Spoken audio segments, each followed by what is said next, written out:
आपका भाई सुमित आज फिर नई एक कहानी के साथ आपके साथ में। क्रोध बुद्धि को वैसे ढक लेता है जैसे सूरज को बादल। जब इंसान को क्रोध आता है तब उसकी बुद्धि सोचने समझने की शक्ति पर पर्दा पड़ जाता है, ठीक वैसे ही जैसे चमकते सूरज को काले बादल ढक लेते हैं। सूरज वही होता है पर उसका प्रकाश दिखता नहीं। उसी तरह व्यक्ति की बुद्धि वही होती है पर क्रोध के प्रभाव में वह सही और गलत में फर्क नहीं कर पाता। इस प्रकार क्रोध तर्क और विवेक को ढक देता है। हम अपने व्यवहार में शिष्टता, दूसरों के प्रति दया, सम्मान और सहानुभूति दर्शाने का प्रयत्न करते हैं।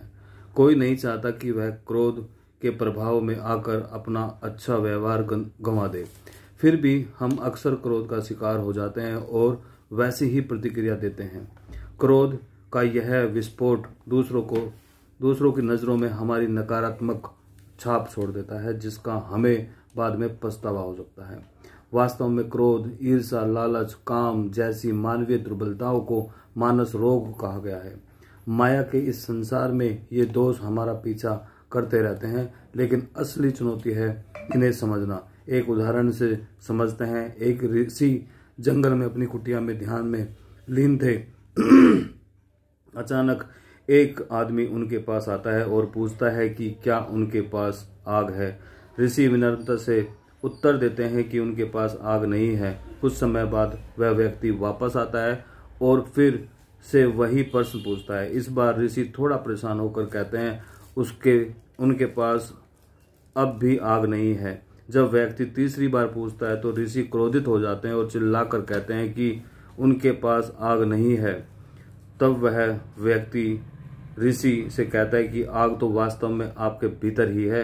यानी ऋषि बार बार पूछे समझना यही होता है कि क्रोध को नियंत्रित नहीं कर पाते, अपने आगोश में समेट यह कहानी दर्शाती है। क्रोध की बीमारी हमारे भीतर छिपी रहती है, हमारे आसपास ऐसे बहुत से कारण हैं जो इसे भड़काना स्वभाव समझना यही बुद्धि के रूप में जानते हैं। दरअसल हम अपने स्वास्थ्य और कल्याण पर उनके प्रभाव से अनभिज्ञ हैं, इसलिए हम उन्हें ठीक करने का प्रयास नहीं करते।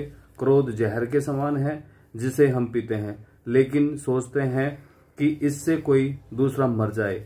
यह कैसे हो सकता है?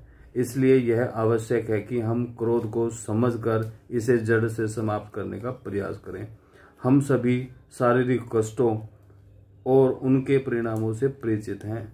एक शारीरिक बीमारी हमारे पूरे दिन को बर्बाद करने की क्षमता रखती है। श्री कृष्ण कहते हैं कि क्रोध और लालच की तरह वासना, ईर्ष्या, भ्रम आदि जैसे कई मानसिक कष्ट हैं जिनसे हम पीड़ित हैं। इन सभी दुखों की जननी है कामना। हमारी किसी भी कामना के केवल दो ही संभावित परिणाम होते हैं।